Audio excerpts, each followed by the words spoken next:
কারো একটা পোস্টকে কেন্দ্র করে দেশের জনগণকে অন্ধকারে ঢিল মারতে বলা হবে, আর সেন্সিটিভ একটা জায়গা ক্যান্টনমেন্ট সেনাবাহিনী তাদের বিরুদ্ধে জনগণকে উদ্দেশ্য প্রণোদিত বলে উস্কে দেওয়া হবে, আমরা অবশ্যই সেটাকে সমর্থন করতে পারি না।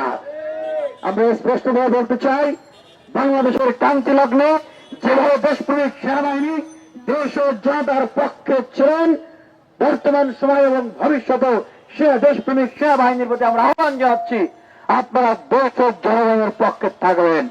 একটা গোষ্ঠী তারা এই সেনাবাহিনীর বিরুদ্ধে জনগণকে উস্কে দিচ্ছে। আমরা বাংলাদেশের মানুষকে সুস্পষ্টভাবে বলবো, আপনাদেরকে যদি কেউ অন্ধকারে ঢিল মারতে বলে, আপনারা অন্ধকারে ঢিল মারবেন না। কারণ অন্ধকারে ঢিল মারতে হলে অনেকেই তাদের রাজনৈতিক স্বার্থ হাসিল করতে চাচ্ছে। আপনারা যে দেখছি একজন এখন সমন্বয়ক নেতা, উনি সরাসরি স্ট্যাটাস দিয়েছেন। আমি বাংলাদেশের কোটি কোটি মানুষের কাছে প্রশ্ন করতেছি, আপনারা কি কেউ দেখেছেন যে এই ধরনের কোন বৈঠক হয়েছে? সাংবাদিক ভাইরা দেখেছেন এরকম কোন বৈঠক হয়েছে? দেখেছেন?